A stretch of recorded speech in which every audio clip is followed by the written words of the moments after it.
Hi hello నమస్తే welcome to my channel. This is Srilatha. ఈరోజు topic వచ్చేసి ఆసరా పెన్షన్లలో వచ్చిన మార్పుల గురించి తెలుసుకుందామండి. థంబ్నెయిల్లో ఆసరా పెన్షన్లలో 5 లక్షల అనర్హులు ఏరివేతకు రంగం సిద్ధం, వీరి పెన్షన్లు తొలగింపు అని థంబ్నెయిల్లో ఇచ్చాను కదండి. వాటి గురించే ఈరోజు మనం డిస్కషన్ చేసుకుందాం.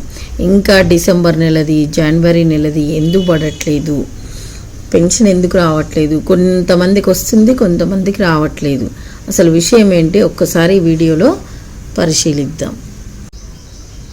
ఆసరా పెన్షన్లలో అనర్హులను ఏరివేయడానికి తెలంగాణ రాష్ట్ర ప్రభుత్వం నిర్ణయానికి వచ్చినట్టు దీనికి రంగం సిద్ధం చేస్తున్నారని సమాచారం ఉందండి.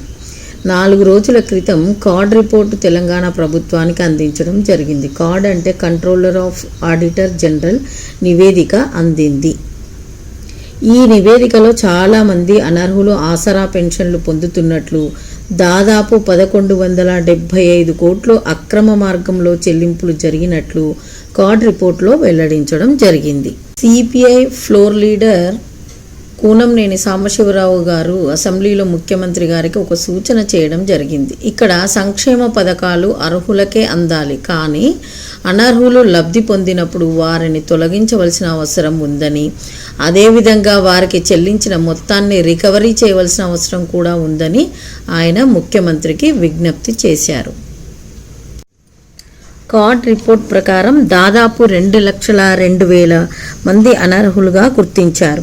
ఆ తర్వాత ఇచ్చిన కొత్త పెన్షన్ల ద్వారా కానివ్వండి, 2018 నుంచి శాంక్షన్ చేసిన పెన్షన్లు కానివ్వండి, అన్నింటినీ బేరీజు వేసుకుంటే సుమారుగా 5 లక్షల మంది అనర్హులుగా ఉంటారని ముఖ్యమంత్రి గారికి విజ్ఞప్తి చేయడం జరిగింది.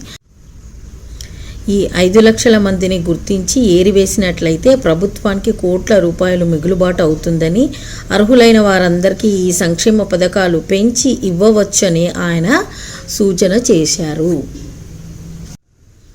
అయితే ఈ సంక్షేమ పథకాలు అందించటంలో ప్రక్షాళన తప్పనిసరి.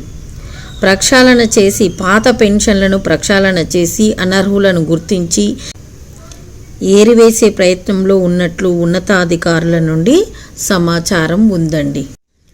పాత పెన్షన్ల పరిస్థితి ఇలా ఉంటే ఇక కొత్త పెన్షన్ల పరిస్థితి అగమ్య గోచరంగా ఉందనే చెప్పవచ్చు.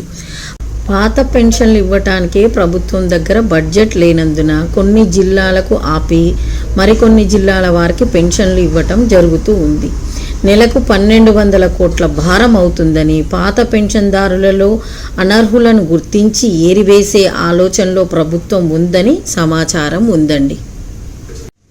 నిజంగా అనర్హులను తొలగించినట్లయితే అర్హులైన పేదలు ఈ ఆసరా పెన్షన్లను పొందే అవకాశం ఉంటుంది. ఒక విషయాన్ని పరిశీలిస్తే లైవ్ ప్రజెంట్ ఇప్పుడు దాదాపు 43 లక్షల మందికి పైగా పెన్షన్లు ఇస్తున్నారు. ఇందులో 5 లక్షల మంది వికలాంగులు ఉన్నారు. మిగిలిన కేటగిరీల వారు 38 లక్షల మంది వరకు ఉన్నారు. ఇందులో భూములు బాగా ఉన్నవారు, మేడలు మిద్దెలలో నివసించేవారు, పెద్ద పెద్ద కార్లు ఉన్నవారు కార్లలో వచ్చి ఈ ఆసరా పెన్షన్ల ద్వారా లబ్ధి పొందుతున్నారని నివేదికలో తేలింది. పక్కా ప్రణాళిక ద్వారా ఈ అనర్హులను తొలగించే యోచనలో మన తెలంగాణ ప్రభుత్వం ఉందని సమాచారం ఉందండి. అనర్హులను తొలగించి నిజంగా అర్హులైన వారందరికీ కొత్త పాత పెన్షన్లు ఇవ్వాలని ఇస్తారని ఆశిద్దాం. Thank you very much. ఈ వీడియో మీకు నచ్చిందనే అనుకుంటున్నానండి. నచ్చినట్లయితే లైక్ చేయండి, షేర్ చేయండి, సబ్స్క్రైబ్ చేయడం మాత్రం మర్చిపోకండి సుమా. ఈ వీడియో ఎవరికైతే నీడెడ్ ఉందో, ఎవరికైతే అవసరం ఉందో తప్పకుండా షేర్ చేయగలరు. Okay, thank you, bye. Next వీడియోలో కలుద్దాం. అందరికీ ఆసరా పెన్షన్లు అందాలని కోరుకుందామండి. Okay, bye.